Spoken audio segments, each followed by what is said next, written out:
Welcome po muli sa panibagong episode ng aming moto camping dito sa Kaisyong Camp 2, Tanay Rizal.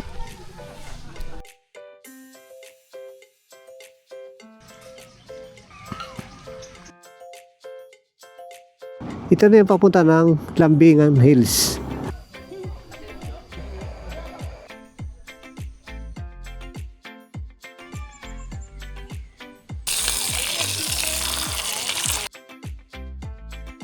Pakalamig dito pag umaga.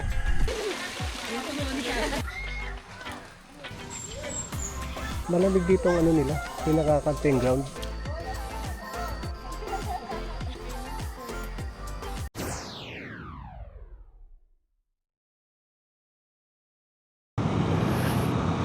Oras natin alas 11 ng umaga. Yan ang pasukan papunta ng Tanay Rizal Windmill Project.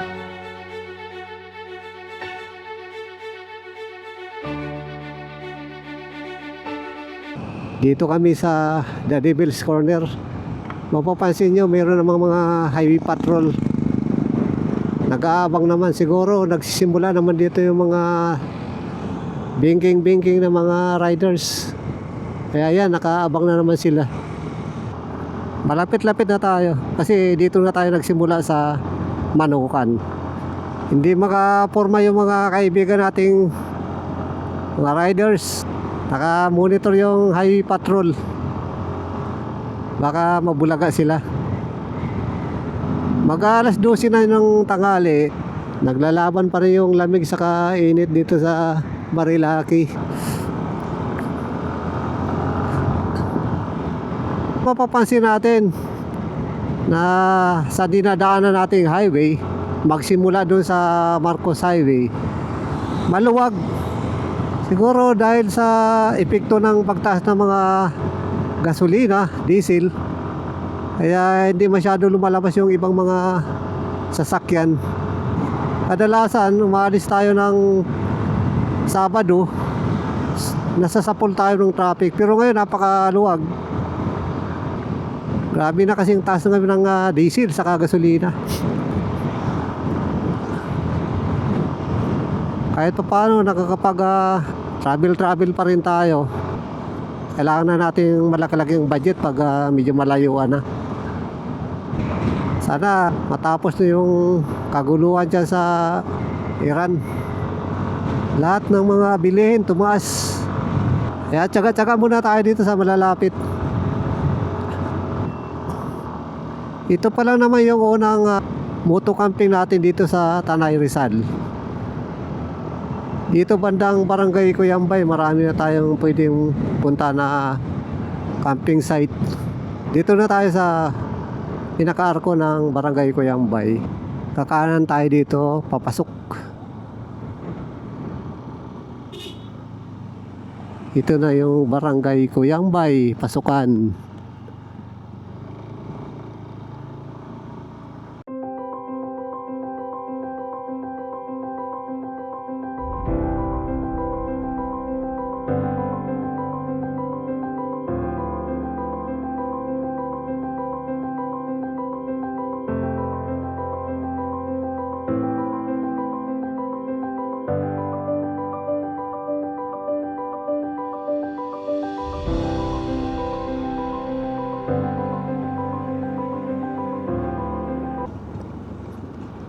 Ito yung dinadaanan natin, kanan sa kaliwa, bangin na bangin yan, palusong. Marami na rin yung camping site dito sa Barangay Cuyambay. Okay naman dito sa Kaisyong kasi pwede ang walk-in, pwede ang booking. Kaharap natin dito yung Laguna de Bay. Yan, napakalawak na yan.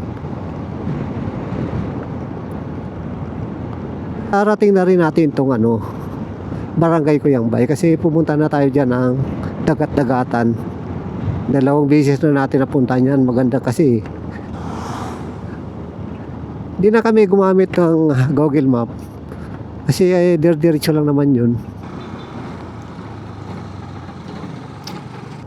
Malapit lang dito sa pagpasok natin ng arko ng Barangay Cuyambay.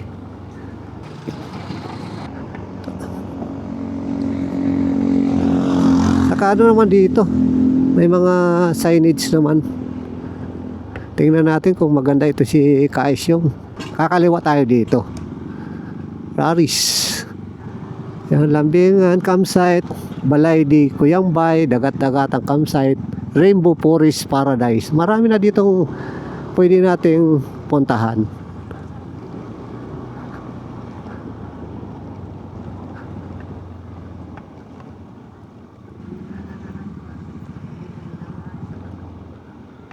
Malapit pa rin naman ito sa ACR. Ito mga palayan, ano? Simpleng ano lang na palayan, maliit lang. Ano kaya ito? Mga pananim, mga seedlings. Siguro magsimula doon sa pagpasok natin sa highway. Mga ano lang siguro naman, mga 20 minutes lang. Papunta dito sa Kaisyong. Ito na yung papunta ng Lambingan Hills. Sa sunod yan tayo mag moto camping.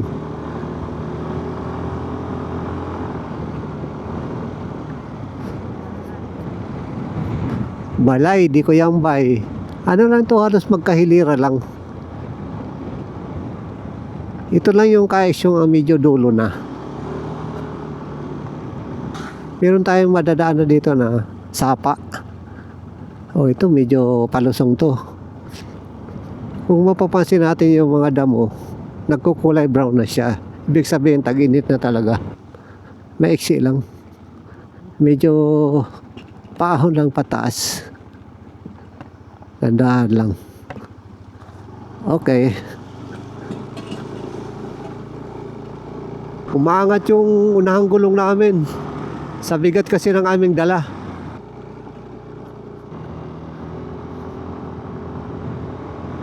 Maganda na kasi dati rough road dito. Ngayon simentado na. Kaya maganda na pumasok dito. Dito rough road talaga yan. Hindi natin alam kung pati hanggang doon sa Kaingin campsite, ganito na rin. Ito na yung dagat-dagatan campsite. Maganda magboating dyan at mamingwit. Rainbow Forest. Narating na rin natin yan. Maganda dyan. Okay na dito. Hindi na hassle sa motor natin. Sinusundan lang namin itong napanood natin na video na pumasok dito. Baka malapit lang naman. Ito na yung Kaisyong Camp 2. Former Kaingin Camp 2. Dito tayo. Kadikit lang sila ng Kaingin Camp 1. Ito, rough road. Itong madulas na kalsada kasi ano yan, delikado na pwede tayo umano dyan. Mga lutang kasi bato-bato. Paakyat. Medyo sa unang pa yung Camp 2.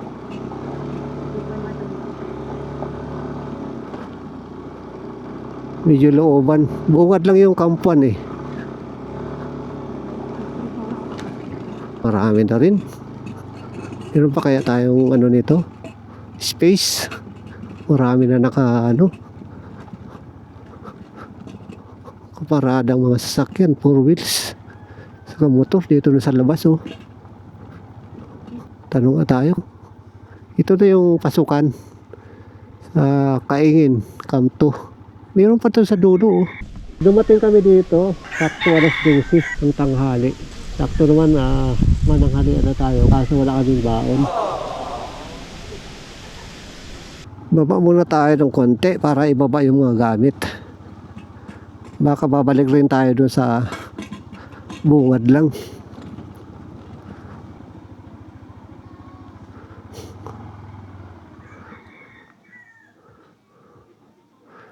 Ito na yung pinaka campsite nila.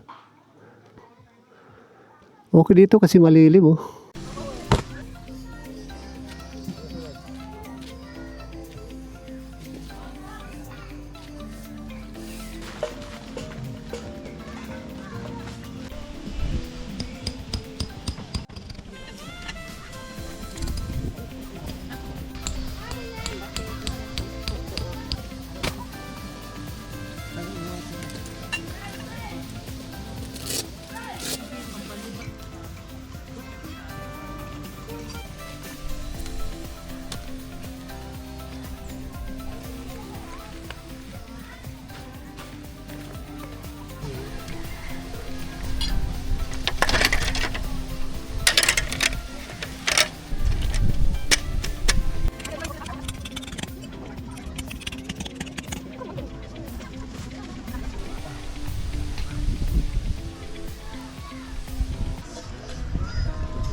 kulo niyan. Okay na.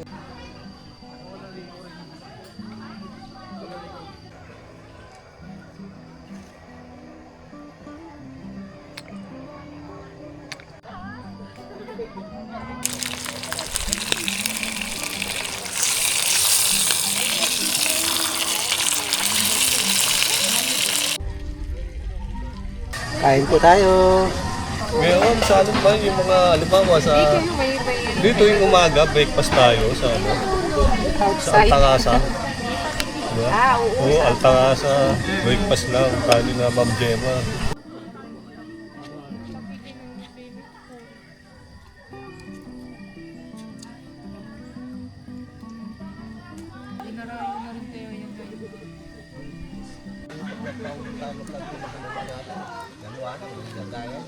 Sobrang lamig dito sa kay Kaisyong. Medyo paano muna tayo, painit.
Mga city lights, Laguna na yun.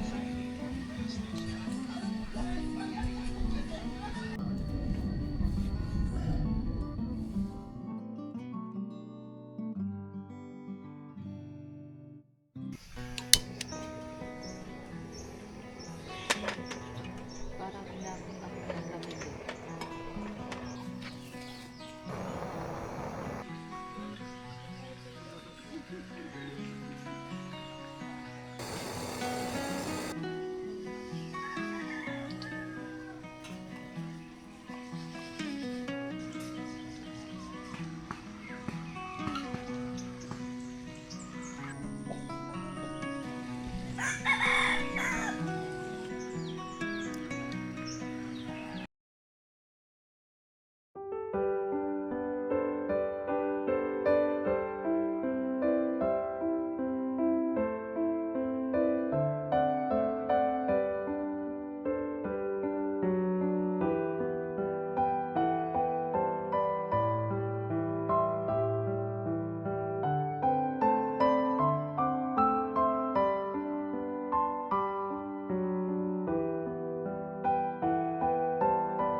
Parking area ng single saka four wheels.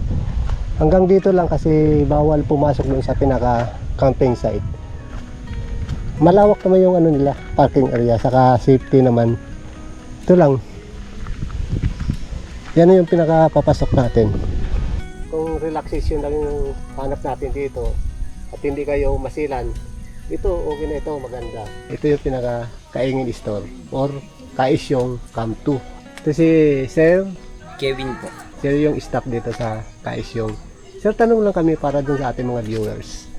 Una-una, yung entrance sa dito magkano? For day tour po natin, start po ng 7 a.m. to 5 p.m., 150 per head po. Yung sa overnight naman, sir, Overnight po naman natin, start po siya ng 2 p.m., out po kinabukasan is 12 noon, 250 per head po. dito sa ano, sir, nakikita namin itong mga kubo paikot. Magkano yung rate dito, sir? Dito naman po sa kubo po natin na malaki na good for 10 to 15 packs, meron po siyang 5 beddings, 3.5 po siya.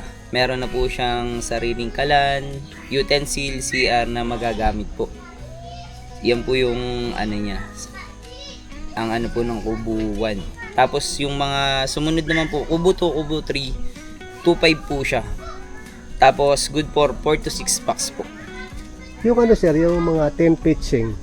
Sa 10 pitching naman po natin, pagka may ano po, 50 pesos lang naman po yung 10 pitching natin. Pag regular 10, pagka dome type po, 100 po yung pinakang pitching po natin. May available kayo ng mga 10 feet, sir? Meron naman po, yung good for 2 packs po natin na waterproof, 500. Regular 10 po natin na 3 to 4 packs, 450 po siya. Entrance po natin na 150 at saka 250 sa overnight. Access na po lahat po yun dito sa atin pagka pumasok na po kayo.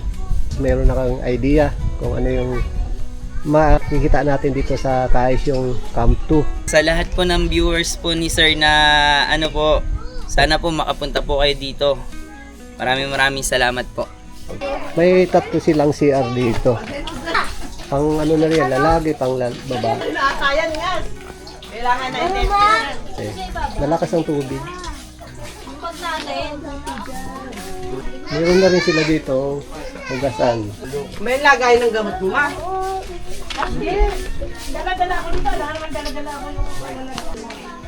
Pre na yan.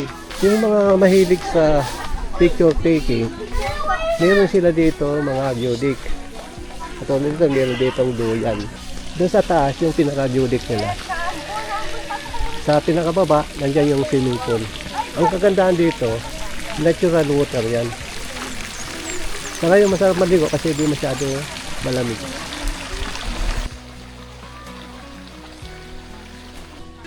So, hindi siya masyado mainit kasi nasa ilalim siya ng mga puno.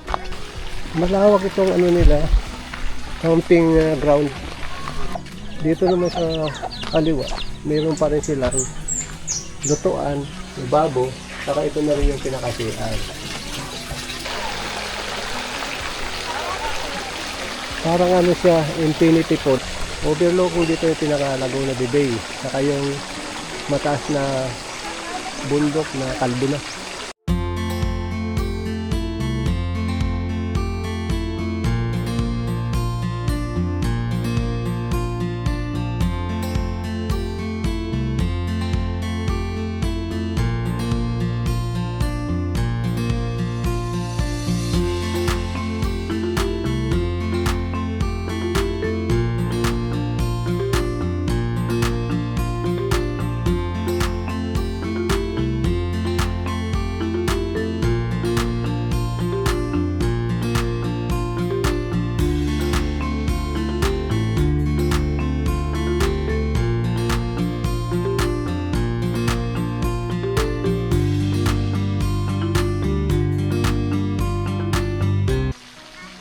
Dry. Dry. Walang tubig. Dito tayo pupunta sa pinaka-swing nila. Libre na rin to.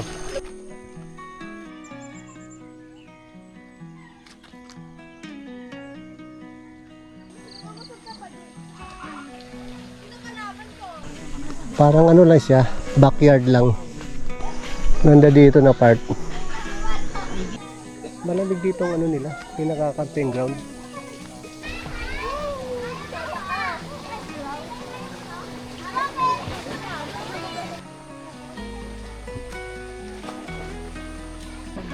Sa kaliwa natin yung pinaka-upper Dick.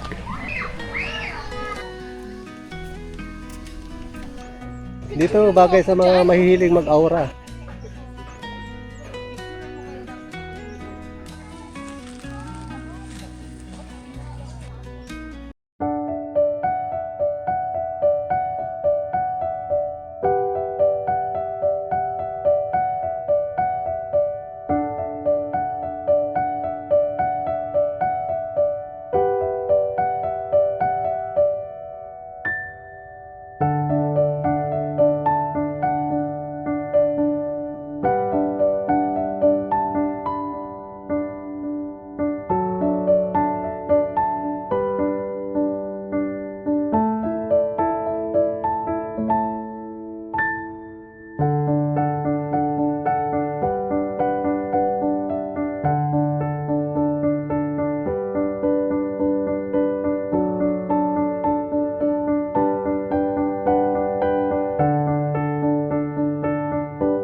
Kaibigan from Santa Rosa, Laguna. Batangas po. Saka Batangas. Enjoy po. Nice meeting you.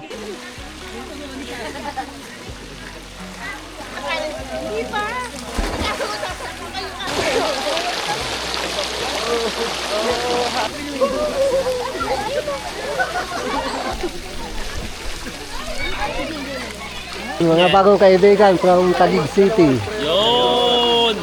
Shout out kay Sir of Duty. Follow and subscribe.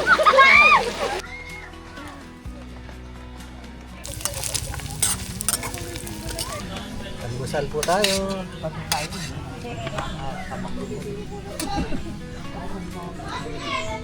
Yung sa akin, nakalabas yung Apollo sa dulo.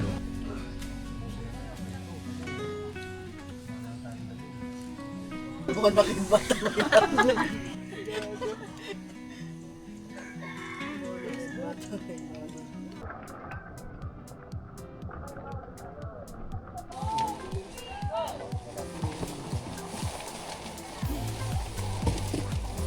ko lang yung mga ano.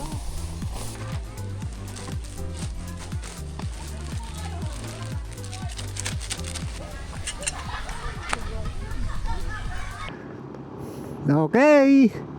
Pack up na naman tayo.